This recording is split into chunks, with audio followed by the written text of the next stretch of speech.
amigos? Javier Monroy aquí, les da la bienvenida en Opinión 2020, una nueva edición. Hoy jueves 23 de enero, ya no falta nada, es este domingo, la cita en las ánforas de todo el país. Bueno, tenemos que empezar lamentando la tragedia de más temprano con este camión cisterna que, bueno, primero derramó el líquido, el químico que tenía dentro, y terminó explotando, pues como era de esperar. El tema aquí está en las responsabilidades que les toca a cada uno de los que se ven involucrados en este asunto tan luctuoso, tan penoso, y sobre todo tan previsible, hay que decirlo. Esa palabra que apenas se usa, especialmente en política, previsión. 2 personas han fallecido, esperemos que no haya más, porque hay más de 50 heridos, ¿no? Pero aquí el tema está en que lo entrevistan al alcalde, ¿no es cierto? Y él dice, bueno, lo primero que dice para sacudirse, ¿no es cierto?, del momento comprometedor: esto pertenece a la gestión anterior. O sea, el señor es alcalde actualmente, acaba de suceder el accidente ahora, pero digamos la responsabilidad está en la gestión anterior, ¿no? Hay que patear pues la culpa, como siempre en la política, ¿no? Son cosas que no se pueden aceptar pues de ninguna manera. Ahora, como bien nos recuerdan los especialistas, el horario de tránsito de estos vehículos tan peligrosos, ¿no?, de tan alto riesgo, de tanto impacto local, urbano, ciudadano, lo que fuere, ¿no?, corresponde a las autoridades que están en ejercicio en su gestión en este momento, ¿no? Después se verá, digamos, los baches se originaron o no en otra gestión, pero bueno, es responsabilidad y es el deber, la obligación del alcalde en funciones, ¿no es cierto? En todo caso, si le encontró pues el bache de la gestión anterior, o sea, él se dedica a inaugurar nuevas calles, nuevas pistas, mientras no reparan la que se encuentra en pésimo estado, y que finalmente es la que ocasionó el accidente por el cual se rompieron los ductos internos del camión cisterna. Bueno, de eso se trata, hay que encontrar un problema y solucionarlo, y eso es lo que tenía que hacer el señor, no quejarse de que esto corresponde a la gestión anterior, típico de la idiosincrasia peruana. Pero en todo caso también hay responsabilidad, nos parece, en el chofer del vehículo, que en todo caso tendría que haber de alguna manera, porque tampoco iba a excesiva velocidad precisamente por el peso que tenía, ¿no es cierto? Tendría que haber visto pues delante, ¿no?, el bache o lo que fuera, algún obstáculo en el camino que pudiera poner en riesgo el vehículo, su vida, y por supuesto la de los transeúntes o la de la gente que se encontraba alrededor. Entonces, ¿dónde está el tema de la capacitación, de la actualización técnica de estos conductores, ¿no? No sé, son reparos que tiene que responder también la empresa involucrada. Bueno, para hablar de esos temas y también del contexto preelectoral, estamos acompañados nuevamente con Martín Acevedo, abogado, especialista, experto en temas sobre todo de gobiernos subnacionales, pero en general es un maestro en todo el sentido de la palabra, especialmente también en derecho constitucional. Martín, bienvenido, buenas tardes. Javier, amigos, tengan ustedes muy buenas tardes. En efecto, empezando un día triste, tempranísimo, sí, con esta mala noticia. Pero para ver el enfoque desde el punto de vista positivo, y tratando de apegarnos al dicho de que al mal tiempo buena cara, me felicito, yo mañana también lo voy a hacer, las largas colas que hay en el Instituto del Niño, en el Hospital de Villa El Salvador, para donar sangre. Qué bueno. Y para donar sangre porque son 48 heridos, 2 fallecidos, y de los cuales la ministra de Salud daba cuenta de que más del 50% tiene quemado más del 80% de su cuerpo. Caramba. O sea que las defensas bajísimas ya por anteriores accidentes tristes también como el tema de la anemia es estructural, ¿no? Exacto, no, pero sobre todo que cuando se trata de un tema así, las defensas absolutamente bajan, la piel está expuesta al ambiente y a cualquier infección que pueda ingresar por ahí. Pero además, Javier, decir que desde el punto de vista de la línea de la responsabilidad, estamos en efecto ante camiones de carga pesada que cualquier hora, a cualquier día, en cualquier intersección, avenida, calle, jirón de la ciudad, de cualquiera de las ciudades del Perú, está transitando, habida cuenta que no se ha logrado alinear a un horario a los transportes de carga pesada, a pesar de que se ha luchado con eso, sobre todo en el caso de Lima, puesto que hay una gran oposición de la Sociedad Nacional de Industria. Y por eso hemos visto el día de hoy la reacción de la Sociedad de Hidrocarburos, de la Sociedad de Vendedores de Gas, de la gran Sociedad Nacional de Industria, que se opone a este tema, porque, Javier, tú y yo, en cualquier intersección de la ciudad, hemos tenido que esquivar a estos camiones que ponen sus conos y comienzan a surtir del gas licuado de petróleo o de cualquier otro tipo de gas a los grandes restaurantes en las grandes avenidas sin que exista altísimo peligro. Sin que exista una ley nacional del tema, sin que exista un reglamento nacional del tema y sin que las municipalidades se hayan puesto a desarrollar mediante ordenanza un protocolo para alinear de una vez por todas a todas estas empresas en un horario establecido, a una determinada hora, en determinadas partes de la ciudad, bajo la rigidez de un protocolo absolutamente estricto, porque tú lo describías, la cosa ha sido absolutamente dantesca, nadie está libre de ello. Desafortunadamente para esta intersección, una de ellas era una gran avenida, la Pastor Sevilla, que todo lo hemos transitado por ahí, pero y ya fíjate tú, ¿no? O sea, cuando se trata de este tipo de camiones, con la capacidad del señor que iba despacio, con todas estas precauciones, la responsabilidad lineal está ahí. Tenemos el sector energía y minas, Ocinermin, Defensa Civil, Nacional, a cargo de la PCM, los gobiernos locales, por supuesto, a través de Defensa Civil y de Seguridad Ciudadana, para tener que tomar precauciones en estos temas y evitar estas tragedias. Sí, pues, pero digamos, ahora la empresa también tiene una responsabilidad que asumir, ¿no? Por supuesto, directa e inmediata, ¿no? Ya se ha detectado de que en efecto es una empresa que formalmente está con sus papeles en regla, excepto su licencia de funcionamiento, porque fueron a su local como reacción inmediata de este alcalde que es joven y que además se equivoca, y ahí un paréntesis, regresar a mi especialidad municipal. Sí. Él se debe a la anterior gestión que fue su hermano. Ah, bueno, ese es un dato que no está todavía en los medios, ¿no? Se ve totalmente la inexperiencia y hay un poco también la responsabilidad del pueblo, vamos a decirlo. Por eso se rodea también de asesores, ¿no? Que el chico tiene 23 años. Ha salido porque su hermano ha hecho una buena gestión, que trataba de salir en Villa María del Triunfo forzando el pie a pesar de ser alcalde de Milla, El Salvador. Bueno, en todo caso, también se ha equivocado al dar esa declaración. Absolutamente, ¿no? Claro. Y de lado a lado, porque él dice, esta obra fue de la gestión anterior. La gestión anterior es de su hermano y él se debe... Y él fue parte de esa gestión. Exacto. No, y él se debe por el apellido a haber salido alcalde del Villa Salvador porque pensaban que podía hacer una buena gestión en la medida en que es el hermano. O sea, la gestión es buena para que elijan a mi hermano, pero es mala porque hubo un accidente fatal, ¿no? Así es. Sí, pues. Y que además se trata de que también, hay que decirlo, esto parece que era una pequeña zanja, una especie de donde se iba a construir una especie de rompemuelle u ojiva, y que ha generado que el camión, al pasar por ahí, se rompa uno de los tubos o una de las válvulas y se genere inmediatamente esta fuga de gas licuado de petróleo.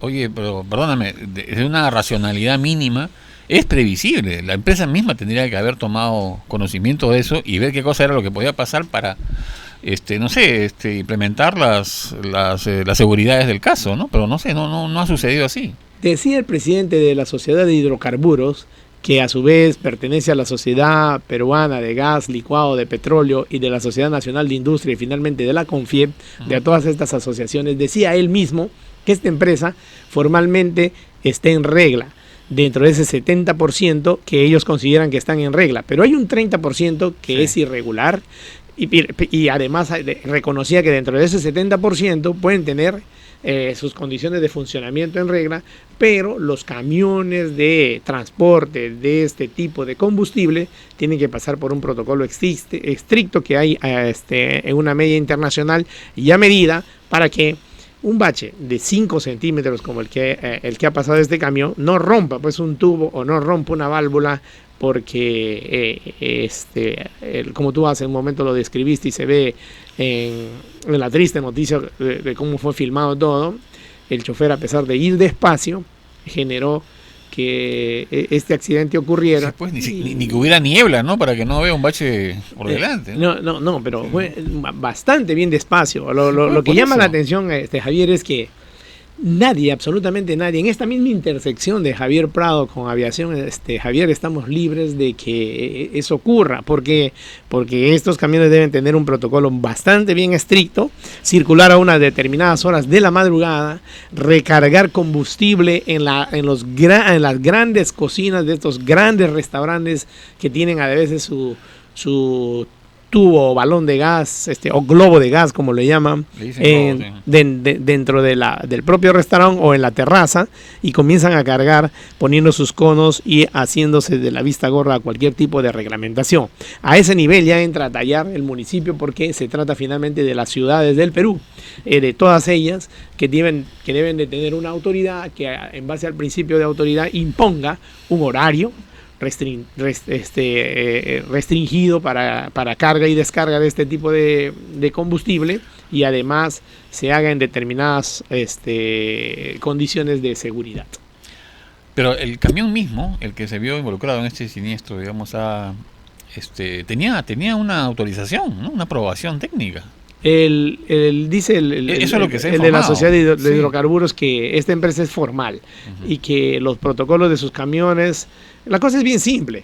Ellos compran un camión que puede ser adaptado o no, y si es adaptado o no, el siguiente requisito que está exigiendo Ocinermin es tener una póliza de seguro contra accidentes que alcance, que ascienda a 200 UITs, es decir, 830,000 soles más o menos viene a ser, que en este caso no va a alcanzar para nada, Javier. Son 14 casas, 14 inmuebles, 50 personas, un centenar de personas, y proporcionalmente es una propina. Exacto, y ya vemos, ¿no? Y ya vemos, está desfilando la gente a donar sangre, y la ministra ha salido a decir que en efecto se está haciendo todos los esfuerzos, pero hay un solo hospital especializado en quemados, que es el Almenara, que tiene una buena sección hospitalaria de quemados, tiene los mejores cirujanos plásticos ahí.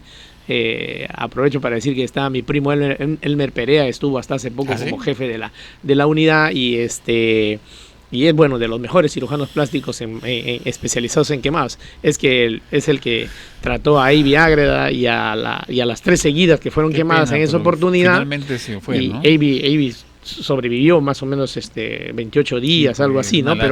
Pero como se exponen, y como en este caso, por eso tuvo infecciones. Exacto, hay que subsecuentes. Hay que pedir a Dios, ¿no? Porque la ministra ha dicho, de esas 48 personas, más del 50% está quemada y más del 80% de su cuerpo. Ah, caramba. Entonces, la cosa es delicada, ¿no? Bueno, la tragedia es grande. La llamada de atención a las autoridades, ¿no es cierto?, para prevenir estas cosas, que no se repitan en el futuro, ¿no? La solidaridad con las familias de las víctimas y con ellas mismas, las que han quedado heridas. Y bueno, pues ver qué otros avances puede haber en este tipo en este sector que es tan peligroso y de tan alto impacto social, ¿no? Especialmente urbano. Exacto, sobre todo cuando hay este tipo de accidentes y de tragedias. Totalmente. Pasando ya al tema electoral, Martín, el tema de la continuidad de Daniel Mora como candidato del Partido Morado es un tema que está ahí, está en el tintero, digamos, ¿no? Porque bueno, es una situación inusitada, ¿no? 2 líderes enfrentados, ¿no? Daniel Mora con el propio Guzmán a través de su equipo de liderazgo, que sale a la prensa pues a linchar públicamente a quien ayudó a formar su partido, lo cual me parece un alto grado de una demostración clara de deslealtad y por lo menos de consecuencia, ¿no? Porque bueno, al final lo que se dice es que el señor Mora no respetó a su señora, un problema familiar. Bueno, acá estamos en contra de cualquier tipo de violencia contra la mujer y contra la familia, por supuesto, como siempre lo hemos dicho. Pero de ahí a que se presente pues el señor Guzmán como una figura inmaculada, ¿no es cierto?, de una alta moral, y ahora se le descubren estas cosas, ¿no es cierto?, donde también se ve afectada a su señora, lamentablemente. Entonces, ¿de qué coherencia estamos hablando, no? Pero más allá de eso, está el tema de que si el señor Daniel Mora no es retirado de la contienda, puede salir elegido congresista. Y en tanto tal, ¿es posible o no que se le pida su desafuero, como ha dicho el secretario general del Partido Morado? A ver, varios aspectos ahí. En primer lugar, este tema se conocía y ya fue evidenciado por el Jurado Electoral Lima Centro 1 desde los primeros días de diciembre. Si no había un tema reactivo, ellos no reaccionaban, valga la redundancia, y recién en enero. En segundo lugar, ante la reacción y el descubrimiento, y al verse descubierto Daniel Mora renunció. Y en la Constitución, cosa que nadie se ha fijado, está previsto la autonomía de la voluntad, que es una figura jurídica que se explica de la siguiente sencilla manera para que entienda todo.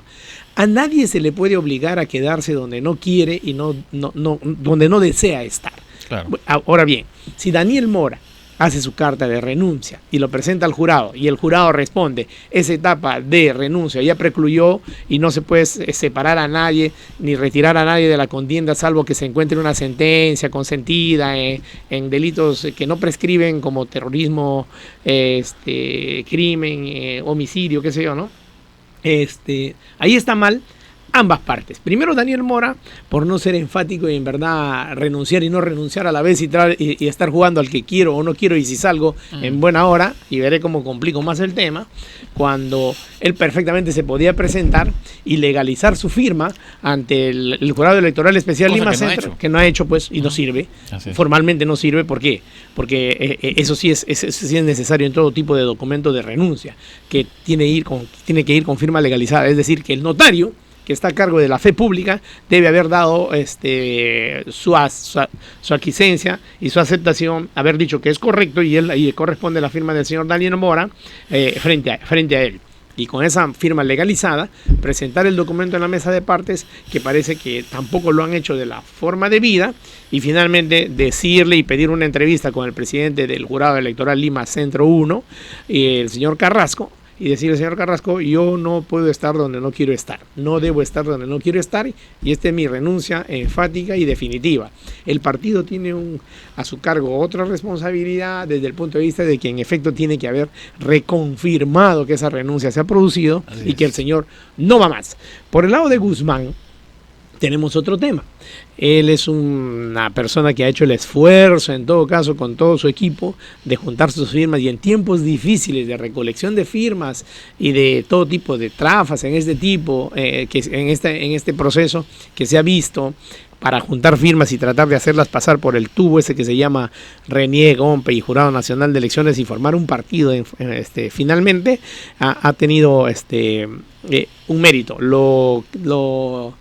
El demérito quizás del señor Guzmán es descubrirle que ante una emergencia él huye del sitio, porque el otro tema yo creo que queda librada a la esfera de la vida privada, ¿no? Claro que dicen pues que si cuando eres un personaje público no tienes vida privada. Hay toda una controversia sobre eso, ¿no? Puede ser, pero hay un tema ahí, pues, ¿no? O sea, él debe realmente explicaciones a su esposa en la esfera de la vida privada, pero en la esfera de la vida pública, o sea, el Perú hace tiempo viene buscando y siempre ha buscado un líder, un caudillo y una cosa de esas, y Guzmán ya ha demostrado que en esas circunstancias corre y fuga del lugar. Claro, ahora, de todas maneras, nos parece a nosotros que legalmente, si el señor Mora no ha presentado su carta ante el jurado, solamente ante el partido de manera interna, ¿no? Y a pesar de que el Partido Morado ha pedido su exclusión y se le ha contestado que ya no es posible porque ya precluyó la etapa, puede salir elegido congresista. Sí, en la medida que no está tiene sus derechos adquiridos y en tanto tal nadie se los puede quitar. Automáticamente, ¿no? Lo que pasa es que para ejercer el cargo hay que juramentar. Primero hay que recibir la credencial, cosa que lo puede hacer, ir y recibir la credencial y después juramentar. Si además, después de haber renunciado, él se contradice yendo a recibir su credencial en la eventualidad de que sea electo y luego yendo a juramentar, pues entonces nunca ha querido renunciar, ¿no es cierto? Y se hará cargo de su responsabilidad. Será cargo de eso, ¿no? Sí, pues. Exacto. Y en general, Martín, ¿cómo ves el tema de las elecciones, que ya no falta nada, son 3 días nomás? En el sentido de que, bueno, después de los 3 debates que organizó el Jurado Nacional, que para nosotros han sido decepcionantes, ¿no? Una pluralidad de candidatos que no terminaban de concentrar y exponer bien las ideas. La gente quedaba más confundida que antes, ¿no? Y sin embargo, si van a ir a votar, va a ser para no pagar sus 86 soles, ¿no? Así es, 21 partidos, que en el caso de Lima, por ejemplo, son 36 candidatos, varía en diferentes partes del Perú la cantidad, pero la calidad desafortunadamente no está subiendo de decibeles o de categoría o de importancia o de números, porque has visto, como tú dices, Javier, hemos visto en los 3 debates a candidatos ofreciendo de todo, cosas que no pueden ni siquiera principistamente por falta de presupuesto generarlo y seriamente ni proponerlo, ¿no? ¿Por qué? Porque lo que ellos van a hacer es normar y fiscalizar, que son las funciones que corresponden. Si esas normas que acarrean y traen consigo la posibilidad de una ejecución presupuestal extraordinaria, entonces se implementará la norma y se hará realidad, ¿no? Pero yo he visto que ofrecen agua, que ofrecen acabar con pistas, con una serie de cosas, ejecutar, construir pistas. Sí, pues. Y en el tema de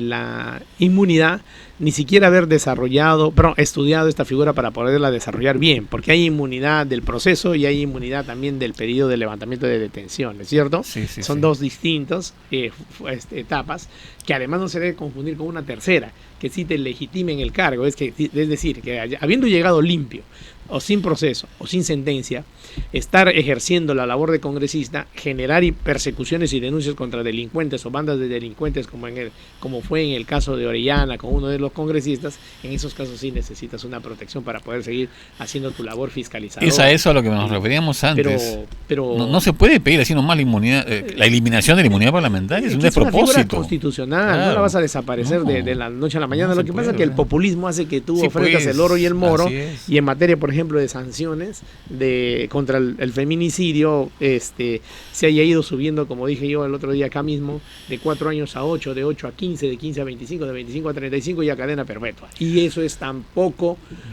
trae el remedio, porque no se está atacando la enfermedad. La enfermedad está en la sociedad, que tiene un tema pendiente como política pública también, esperando de ser una sociedad enferma. Primero, que provenimos, yo también, de una crianza absolutamente machista y que todavía no somos patriarcal y que todavía no somos generaciones que hayamos pasado y hayamos dejado atrás eso. Pues. Mis suegros, mis hermanos mayores, mis primos mayores siguen hablando de esa forma antigua y los entendemos, ¿no? Pero ya mis hijas no lo terminan de entender y a ellas no se les cuece. Entonces, tampoco se va a solucionar con un tema de sanciones altas en el Código Penal cuando la sociedad esté enferma a partir de esta mala crianza que ha sometido a la mujer a ser un objeto del hombre, si llega a ser su pareja de cualquiera de las formas que está permitida convencionalmente. Sí, justamente vamos a hablar ahora con una especialista en salud mental, una psiquiatra que nos va a visitar, vamos a conversar sobre eso. Una última opinión, Martín, sobre el tema de cómo concluyó el tema de la contienda competencial en el Tribunal Constitucional 4-3. ¿Cuál es tu opinión, así en pocas palabras? Rápidamente, me parece que era la forma como estaba dividido ya el Tribunal Constitucional. 1, 2, no le quedaba otra porque estamos ante un hecho cumplido, no iba a retroceder el tiempo al 30 de septiembre. Y en tercer lugar, lo que a mí sí me parece enfático y claro, y ha debido ser más contundente, es que en efecto este tipo de cierre del Congreso por interpretación no debe volver a ocurrir, pero pasa también por una reforma política y una reforma electoral, y entre ellos obviamente pasa también porque la Constitución se revise en el tema del cierre del Parlamento, para que tampoco haya el otro capricho, ¿no? Que si ya tú me traes proyectos de ley, yo también te amenazo con cerrar. Entonces eso fue una pelea de nunca acabar. Así que ojalá este Congreso que se elija no lo repita, porque además no va a tener tiempo. Que no se le puede pedir mucho, ¿no? A este Congreso de transición. Que llegar con un plan bien claro de 3 o 4 reformas de políticas y constitucionales, y una de ellas electorales, y más nada, ¿no? O sea, ofrecer agua y pistas, eso no le va a ligar, pero pues, ni en 18 ni en 5 años. Un poco más, y aseguran que van a contribuir para que Perú llegue al Mundial de Qatar. Exacto. Bueno, bien, Martín de Acevedo, muchas gracias por tu siempre muy sabias declaraciones, opiniones, y nos ayudan a aclarecer las cosas de la actualidad noticiosa. Gracias, Javier, y nuevamente permíteme 10 segundos nomás para solidarizarme con las familias que sufrieron esta desgracia, con los heridos, con los 48 heridos que están, con los familiares de estos 2 fallecidos, e invocar nuevamente a las personas que nos solidaricemos y nos unamos en este tipo de causas. Y en lo personal, yo estaré mañana temprano donando sangre aquí en el Instituto del Niño, porque hay aproximadamente 18 niños que están esperando que nosotros nos pongamos de pie. amigos, pónganse también en empatía con estas familias que sufren todavía y si desean y están en voluntad pueden acercarse al Hospital del Niño a donar sangre. Bien, vamos a una pausa y regresamos. Gracias.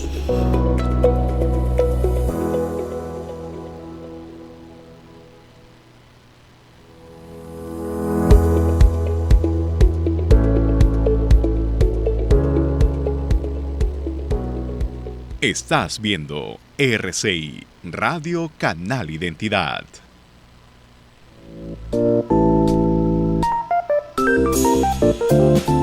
Café Solar de Samaniego. Disfrútalo sin azúcar.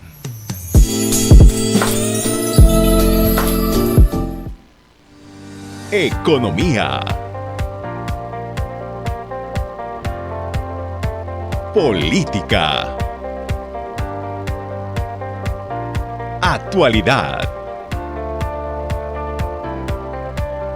Entrevistas.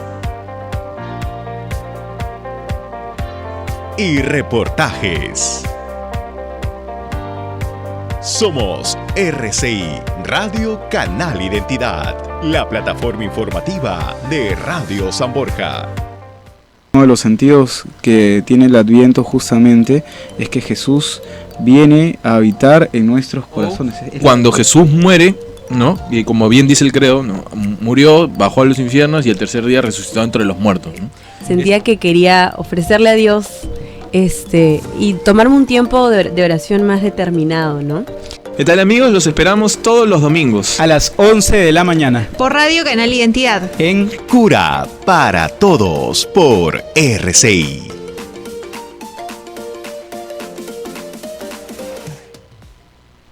Estás viendo RCI, Radio Canal Identidad.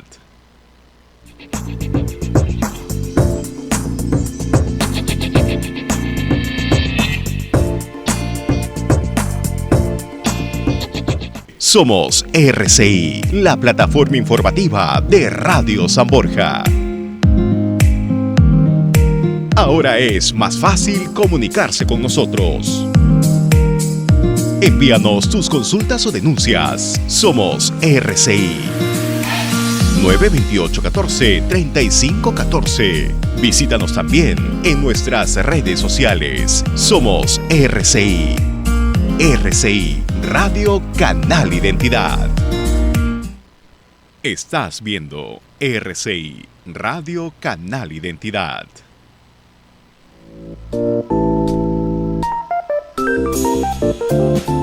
Café Solar de Samaniego. Disfrútalo sin azúcar.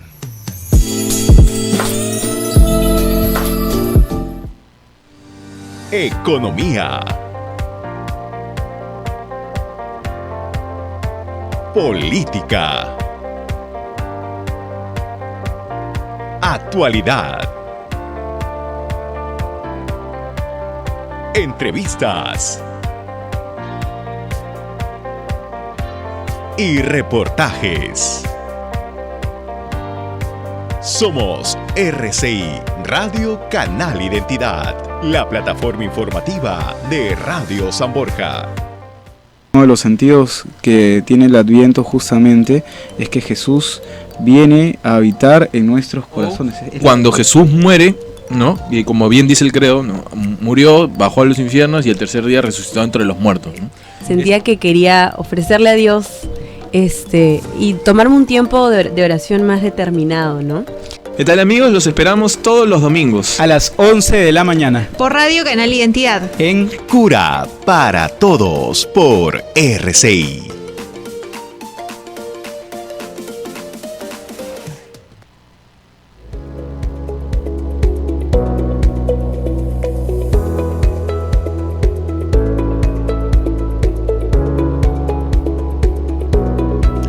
Amigos, continuamos aquí en Opinión 2020. Javier Monroy, como siempre, les da la acogida.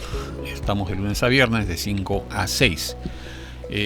Bueno, hemos hablado del luctuoso suceso en que ha fallecido 2 personas luego del accidente del camión cisterna, ¿no es cierto? Y les recordamos que todavía pueden acercarse a donar sangre. Hay varios niños que están en estado muy delicado y que necesitan de nuestra ayuda. Hay que ser solidarios, empáticos siempre con el dolor ajeno, ¿no? Y creo que los peruanos somos eso, somos bastante solidarios.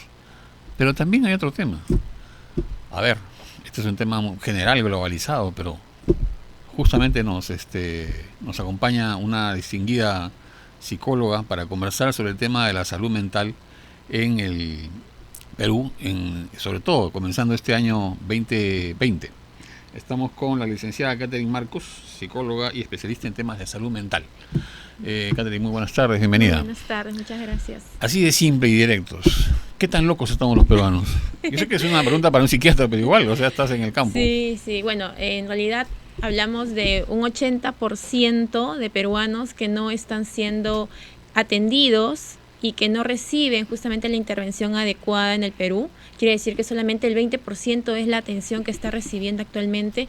Y ante ello, básicamente está muy ligado al tema de la falta de información de los distintos trastornos que actualmente se pueden estar presentando y que son bastante amplios, ¿no? Como pueden ser la depresión, la ansiedad, que son los más importantes de repente, y que luego de ello pues nos van a llevar también hasta el alcoholismo y también los problemas de violencia familiar, que también estarían dentro de un trastorno, ¿no? Ahora, según las estadísticas que están actualizadas, ¿no? De cada 100 personas en este país, 20 sufren un trastorno mental. 20 niños de cada 100 también, pero solo 2 personas de cada 10 reciben algún tipo de atención. Así es. En realidad, 2 de 10 personas son las que están recibiendo algún tipo de atención, y justamente esto nos hace llevar también al 30% que podemos definir entre la problemática de personas que en realidad en algún momento de su vida han terminado de tener algún episodio, algún trastorno, ¿no? Desde el problema, como te mencionaba, los más comunes que vamos a encontrar, la ansiedad, el estrés laboral, el estrés económico también que podemos encontrar actualmente en la coyuntura política, ¿no? Y estos aspectos también como pueden definir los problemas de vulnerabilidad mental en las personas. Ahora, en realidad, si nos ceñimos al diccionario, el estrés es una condición, digamos, en general, más o menos normal, ¿no? Tú tienes que saber manejarlo. Y los especialistas nos dicen que cuando tú sabes manejar el estrés, conviertes el mal estrés, que es el distrés, en eustrés, ¿no es cierto? Así es. Entonces, lo que es un problema lo puedes convertir en un impulso para superarlo y conseguir algunas metas. Así es, ¿no? pero para ello tienes que tener ciertas herramientas, ¿no? Ciertas capacidades de resiliencia de repente como para poder afrontar esa situación. Pero ¿qué sucede? No todas las personas nacemos y tenemos esas capacidades, porque es cierto, hay personas que han tenido situaciones adversas muy fuertes y ante ello han buscado pues soluciones. Ese es un tema que tocábamos la vez pasada con una colega tuya, en el sentido de que, bueno, sobre todo los niños que han sufrido tanto, que han sido maltratados, abusados, ¿no es cierto? Tienen pues lo que se llama heridas de guerra, ¿no? Así es. Y cuando son adultos, muchos de ellos replican esas conductas de manera interna en su familia, pero otros, tal vez los menos, no quieren que los suyos pasen por ese dolor que ellos sufrieron, ¿no? Así es. Cuando hablamos en el tema de salud mental, y la OMS nos dice un poco justamente acerca del bienestar que tenemos, no solamente físico, sino también mental, y ante ello incluye pues la parte biológica y la parte también socioafectiva o sociocultural de la persona. Entonces es una integración de un todo, ¿no? Si de repente tienes las capacidades, pero tu sistema familiar o social no ayuda a que esta persona pueda superarse, muchas veces se va a terminar de generar una serie de situaciones en las cuales termina por decaerse o tener pensamientos pesimistas, ¿no? Sin ir muy lejos, el día de ayer, en Magdalena justamente se registraba un problema de un niño, ¿no? Que se le encontró pues en la ventana del 10º piso, postrado, esperando, o sea, no se sabía si lo que estaba haciendo era simplemente mirando o sin tomar riesgo, pues terminar de repente de saltar al vacío, ¿no? ¿Qué había sucedido? Pues simplemente que la mamá lo había dejado encerrado, el papá no estaba en casa, el papá es alcohólico, estaba desesperado. Así es, y tenía un proceso de violencia familiar, ¿no? Entonces, ¿cómo las circunstancias pueden terminar de afectar? Adicional a que el niño también se presentaba con una serie de problemas de dopamina, ¿no? Una hormona que de alguna forma también va a hacer que el niño automáticamente estimule mucho los pensamientos. Así es, esté muy, muy estimulado, así es. Ahora también hay un tema legal ahí, porque es exposición de personas a peligro, abandono familiar, tantas cosas, ¿no? Que se pueden invocar en ese momento, ¿no? Pero en general, hablando de este contexto electoral, ¿Cómo ves tú el tema de la salud mental o la salud conductual en todo caso de los candidatos? Más allá, ¿no es cierto?, de que ofrecen el oro y el moro, porque, bueno, una vacante del Congreso es una cosa importante para la vida de cualquiera, pero mientras tú no demuestres que hay una estabilidad, un equilibrio emocional, más allá de los cartones o títulos que te adornen, ¿no es cierto?, si tienes un equilibrio, una digamos, una condición más o menos normal entre lo que se puede entender como normal, ¿no es cierto?, es peligroso darle poder y capacidad de decisión a una persona que no ha demostrado o que no está demostrando, tiene antecedentes, por ejemplo, de violencia intrafamiliar, ¿no? Así es. Hemos encontrado varios candidatos que de repente no cumplen o han terminado por saltearse, y es un poco la desconfianza de justamente la población en cuanto a, digamos, el currículum o los antecedentes familiares que esté presentando. Creo que hay una serie de candidatos que sí son muy buenas elecciones al ser nuevos. Sin embargo, también es importante reconocer que los antiguos y sus antecedentes y las respuestas que muchas veces generan también no son las más adecuadas, ¿no? Como por ejemplo, bueno, ganas tanto y ante ello no te alcanza y nuevamente postulas. Entonces, ¿qué es lo que termina viendo la sociedad? Un tema de oportunidad, un tema de repente de simplemente ingresar al Estado como forma de ser, bueno, un amparo económico, ¿no? Entonces, ya llegan a la política muchas veces con cierta imagen de interés más que de repente y de oportunidad más que de trabajo social, claro, ¿no? Ahora lo que yo comentaba por ahí con unos alumnos era que en esas elecciones pues está instalada, ¿no es cierto?, y se explota mucho una especie de narrativa del odio, ¿no? Hay que deslegitimar al rival, ¿no? En la contienda, sobre todo viéndose al terreno personal, familiar, ¿no?, individual, como en la dimensión humana, ¿no? Más allá de contraponer discursos electorales políticos propiamente dichos. ¿Qué encuentras tú en esto? ¿Hay mucha visceralidad en esto? Por supuesto que vamos a encontrar competencia, todos quieren ingresar, todos quieren una curul, buscan una vacante, algunos, como mencionábamos, y hay que ser también un poco aperturados a realmente creer en que quieren el cambio. Buscan justamente ingresar con el factor de poder imponer digamos, un estado gubernamental mucho más solidario hacia otras personas, pero el conflicto que se está generando de repente por las competencias, vamos a hablar también de envidia probablemente, ¿no? De comparaciones y de buscar cómo de repente vamos por lo bajo a encontrar algunos puntos de debilidades en las personas para con eso atacar a mi contrincante y de repente subir un poco mi puntaje, ¿no? O mi estadística para las elecciones. Creo que hay un tema de competencia, hay un tema de rivalidad, hay un tema también de envidia muchas veces o de comparaciones, ¿no? Ahora estas taras, ¿no es cierto?, estos problemas de afrontar con equilibrio una contienda política, parece haberse traspolado de lo individual a lo organizacional, ¿no? Porque muchos partidos o listas que se presentan, en realidad, a la hora de mandar sus spots televisivos o cualquier declaración, realmente incitan al odio o a la negación del otro, ¿no? Así es, y ahí ya estamos trabajando salud mental, porque la verbalización que ellos van a utilizar van a ser justamente de rivalidad, de odio, y ante ello la política cada vez la ven mucho más competitiva y a lo que iba, lo ven oportunista, ¿no? Porque si quiero justamente no ver de repente las cosas resaltantes que yo como candidato voy a realizar, sino voy a ver las cosas malas que mi contrincante está haciendo o las cosas malas que han sucedido en el interín de los años anteriores, lo único que estoy viendo ahí, ¿qué cosa es? Lo malo, lo pésimo, ¿no? Lo que no se rescata, en vez de tratar de sobrevalorar las cosas positivas que podamos nosotros como candidatos entregar, ¿no? Bueno, algunos dicen que la política en realidad, la guerra sucia es natural. Así lo es, natural resulta siendo natural y normal, ¿no? Lo aceptado. Y lastimosamente también desensibilizado, la guerra ¿no? sucia, ¿no? Así es, ¿no? También desensibilizado, ¿no? Eso nos hace muchas veces menos humanos, ¿no? Porque al buscar competencia y rivalidad, estamos justamente simplemente viendo lo malo y ante ello no terminamos de descifrar las cosas positivas que podemos tener cada uno de nosotros. Claro, pero bueno, en un territorio como la política, que está tan deslegitimado, donde la ciudadanía está tan evasiva de poder conectarse con el mensaje, ¿no? Y con lo que proponen los políticos en general, porque hay problema de credibilidad, de falta de confianza, ¿no? Y entonces, ¿qué es lo que se puede hacer ahí como elector? O sea, las experiencias que nos han generado con los diferentes candidatos nos deja a nosotros en un interín de desconfianza. Nosotros ya de por sí, como población, tenemos 3 puntos importantes y que ingresan dentro de la salud mental. Uno es la parte económica, la otra es la parte de estabilidad laboral. Y la tercera va a tener que ver justamente con propiamente la parte física, ¿no? La parte ambiental, psicofisiológica de la persona. Entonces nos están afectando porque de repente desde mi pensamiento, desde mis experiencias, aquellas situaciones ambientales, socioculturales que se han ido generando, no han sido agradables. Las experiencias me han enseñado de repente que estos candidatos posiblemente han ingresado solamente con la finalidad de generar algunos llenar sus bolsillos, ¿no? Como quien dice.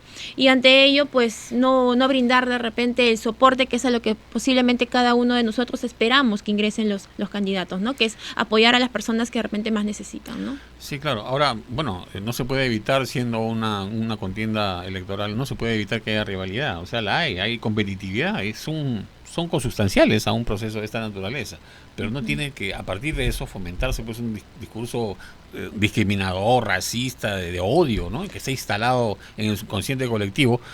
Entonces, son estrategias, creo, ¿no? Lastimosamente son estrategias. No son las más adecuadas, pero como políticos imagino que el punto de ver... la emoción, ¿no? Que es lo que manda, ¿no? Sí. Pero lastimosamente, así es. Pero eso es lo que lastimosamente también nos enseñan, pues, ¿no? Entonces, ¿nosotros qué seguimos haciendo? Vamos a ver, y ya no hablamos en temas solamente políticos, sino nosotros como personas naturales, de repente también el tema de competencia, rivalidad, y de ver lo malo de la otra persona, empieza el chisme, empieza justamente la habladuría. Pero eso de que nos enseñan también un poco que... Claro, nos enseñan o lo vemos, pero no necesariamente porque lo vemos y puede ser malo lo vas a replicar, no necesariamente, ¿no? O sea, el ser humano lastimosamente en ese punto somos mucho más fáciles de aprender las cosas negativas que de repente volver a readaptarnos. Pero hablábamos hace un rato de quienes a pesar de que han sufrido de niños no quieren replicar eso cuando son adultos, ¿no? Entonces son excepciones, pero al menos hay que ir la esperanza. Así es, hay que es centrarse en lo eso. Importante, ¿no? Ahora hay, por ejemplo, no sé, organizaciones que incluso han sido sancionadas por el jurado electoral especial y que han mostrado una publicidad realmente muy tóxica, ¿no? Muy perversa, ¿no? Que por ejemplo asociaba a muchas personas políticos que no son pues evidentemente de su orilla, ¿no? Con actitudes subversivas o discursos subversivos, sediciosos, terroristas o lo que fue por un lado. Otro señor que le entregó un jabón a su rival en un serie de televisión, ¿no? Entonces esas cosas que realmente dejan mucho que desear de un político profesional. Y se ve poco serio, ¿no? Entonces lo que terminamos de ver es justamente eso, ¿no? La seriedad, a dónde les lleva simplemente el acto de querer ganar a toda costa y de repente... Si tú quieres ganar a toda costa y tus intenciones propiamente son ganar sin necesidad de hacer ver tus fortalezas, ¿no? La capacidad que tienes por tener que ingresar, es que realmente pues también nos da a nosotros una percepción de que realmente ellos quieren, o bueno, algunos candidatos ingresan con la finalidad más de ver la solvencia económica, ¿no? Ahora, justamente cuando hablábamos del tema hace un rato hablábamos del tema de los feminicidios, ¿no es cierto? Muchos de los candidatos que se han presentado por aquí y en otros medios, lo que hacen es básicamente culpar al Estado, ¿no? Que el Estado, que el gobierno, que no son lo mismo, pero igual, o sea, hay una cosa ahí paternalista, ¿no? Y en realidad es un problema social que es por su esencia, es transversal y multidisciplinario, ¿no es cierto? Entonces hay que distribuir responsabilidades y también soluciones. Así es. Lo que pasa es que actualmente la sociedad está inmersa en muchos temas de violencia, ¿no? Entonces, ¿qué es lo que actualmente también al político va a venderle? Es aquello que nosotros supuestamente queremos subsanar, ¿no? Erradicar. Y que lastimosamente... buscando de repente entre esas fuentes tenemos los problemas de feminicidio, los problemas de violencia familiar. Actualmente he notado también que buscan también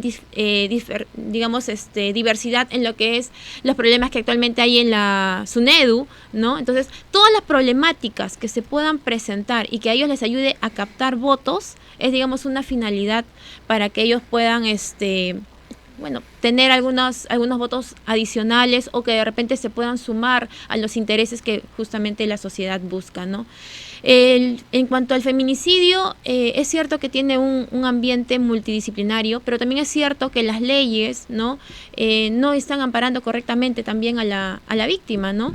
Y ante ello hay muchas digamos, muchos interines que se han quedado sin resolver, como por ejemplo desde el punto del feminicidio propiamente, y los patrones que se puedan presentar dentro del feminicidio como odio hacia la mujer, y ante ello catalogarlo como un feminicidio, y de repente no clasificarlo si fuera un parricidio, y donde también presenta odio contra la mujer, ¿no? Entonces hay una serie de leyes ahí que es cierto, están un poco sin darles digamos, clasificaciones correctas, ¿no? Ahora también hay disquisiciones y aclaraciones que hay que hacer en el ámbito legal, ¿no? Porque, o sea, no todo persona que mata a una mujer es un feminicida. O sea, el delito se configura por la razón del género, por el hecho de que sea mujer y no por otra cosa. Porque si un ladrón, por ejemplo, le dispara a una mujer que no se deja robar el celular, eso no es un feminicidio, es un homicidio. Entonces hay que hacer una aclaración ahí también de tipo técnico.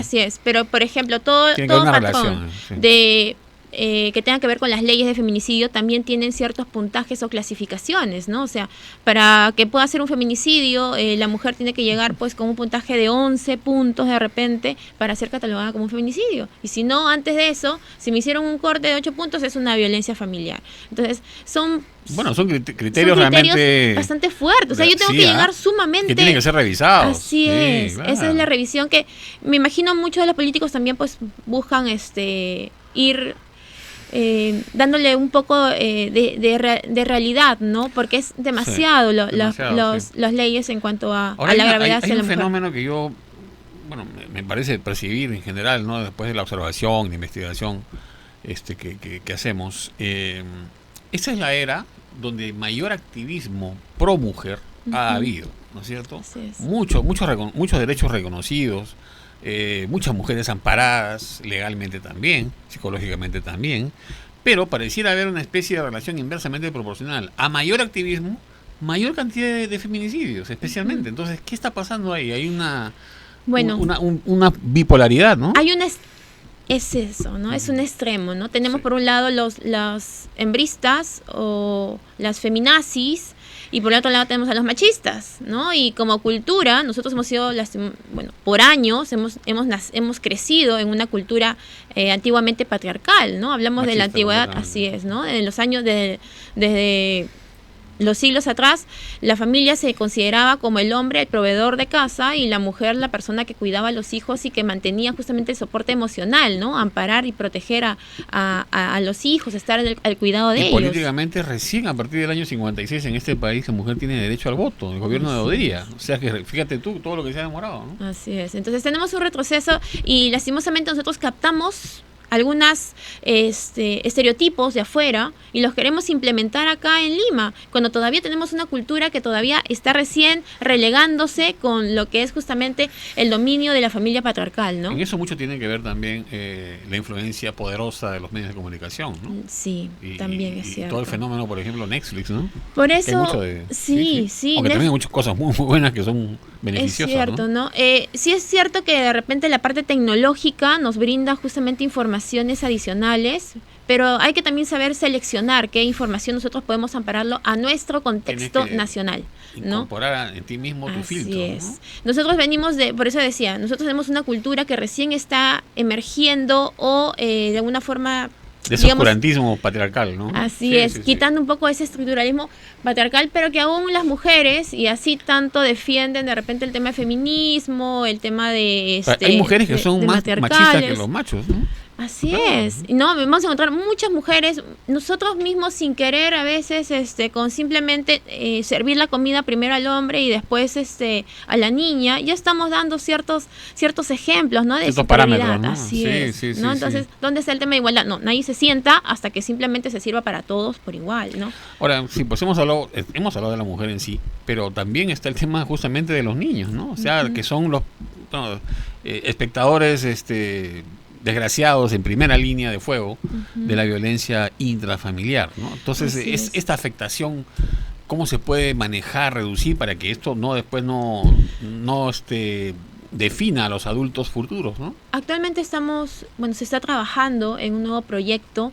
Dios mediante salga bien las cosas y podamos hablar justamente de la implementación dentro de las escuelas, de poder brindarle soporte, no solamente a nivel académico y conductual, sino también poder brindarle al niño y adolescente la capacidad de poder afrontar problemas emocionales. ¿Qué sucede en las escuelas? Bueno, el colegio lo que va a ver es que el niño cumpla con patrones conductuales adecuados y con temas académicos adecuados. Pero si ese niño de repente tiene problemas de timidez, de que no habla, etcétera, pero aún así tiene buenas notas, no estamos viendo de repente el trasfondo. Simplemente estamos viendo que tiene una conducta relativamente normal.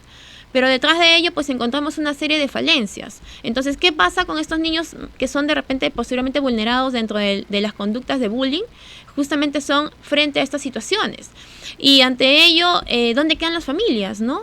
¿Por qué de repente encontramos niños que son vulnerados? Muchas veces porque estos padres no se comunican, ¿no? Ante una falta de comunicación, una falta de repente de contacto con el niño, de reconocer qué conductas están cambiando en ellos, vamos a encontrar que de repente la familia está muy disfuncional. No hablamos de disfuncionalidad porque el padre y la madre no estén en casa. Pueden estar en casa y cada uno en sus temas y simplemente no hay comunicación. Igual están siendo disfuncionales. Esa palabra de familia disfuncional como que se ha prostituido, ya no está absolutamente extendido, y en general uno se pregunta, en realidad, ¿qué familia es funcional, no? Porque siempre hay un tipo de distorsión interna, ¿no? Entonces, y todos la van a tener porque también pues somos seres humanos, somos intrasubjetivos. Entonces, necesitamos tener algún filtro, algún manejo, algún control para poder asegurar el equilibrio mínimo, ¿no? ¿Por qué se llama disfuncionalidad? Justamente porque al no haber una función como familia de ejercer de repente actividades en conjunto, de tener un contacto, de repente sentarse a la mesa una vez a la semana, contar de algunas cosas. Y sin celulares. ¿No? Porque empezando desde el papá hasta el final, pues muchas veces encontramos esos grandes, conductas o comportamientos imitativos, ¿no? Del padre hacia el hijo, y después el padre se queja de por qué el hijo está tanto tiempo con el celular. Exactamente, o sea, ¿no? ¿cómo reclamarle al niño que está con el celular todo el día si uno está... Bueno, así es. Puedes estar por trabajo, por lo que fuere, pero igual te ve conectado. Así es. ¿No es cierto? Creo que hay un tema ahí de justamente un contacto establecer real, disciplina, ¿no? Tiempos ¿no? de calidad. Claro. Tiempo de calidad, disciplina es importante, firmeza, constancia y sobre todo mucha comunicación. Creo que la comunicación ayuda mucho a que se puedan formar vínculos afectivos, ¿no? Sí, pues, y finalmente, ¿cómo... ¿Qué se puede recomendar o sugerir en esta contienda, en estos últimos días de contienda electoral, en el plano psicológico, para que se pueda mantener cierto equilibrio, o en todo caso la evaluación que tienen que hacer los electores de aquellos que postulan? Bueno, en principio creo que lo más importante es, nosotros somos libres cuando conocemos. Realmente somos libres de poder dejarnos llevar por otras personas cuando conocemos de las cosas. Entonces, primero infórmate.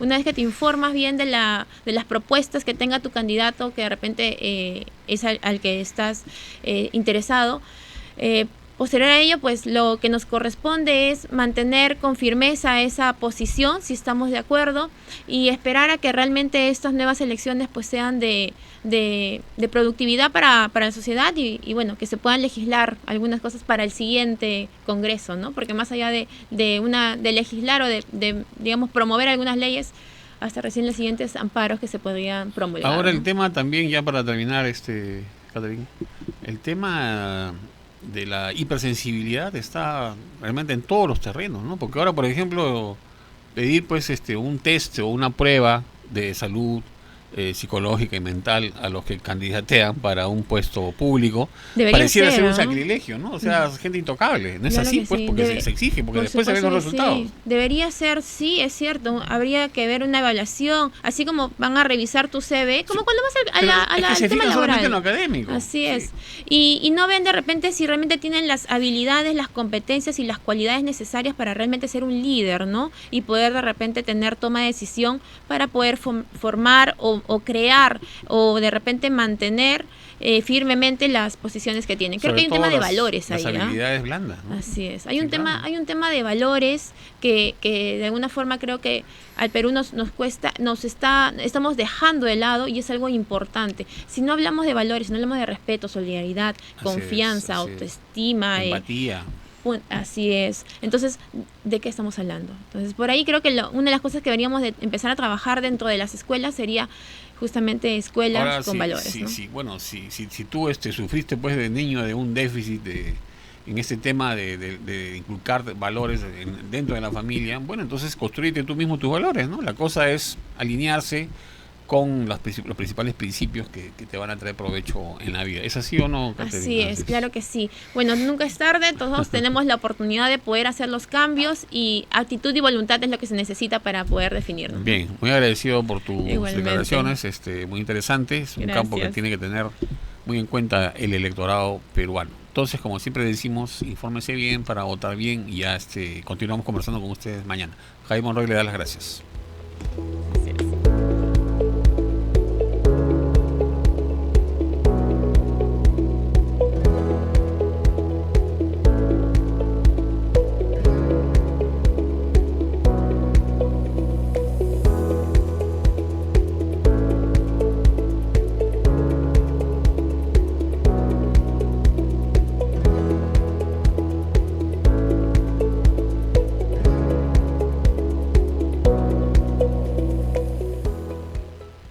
Estás viendo RCI, Radio Canal Identidad.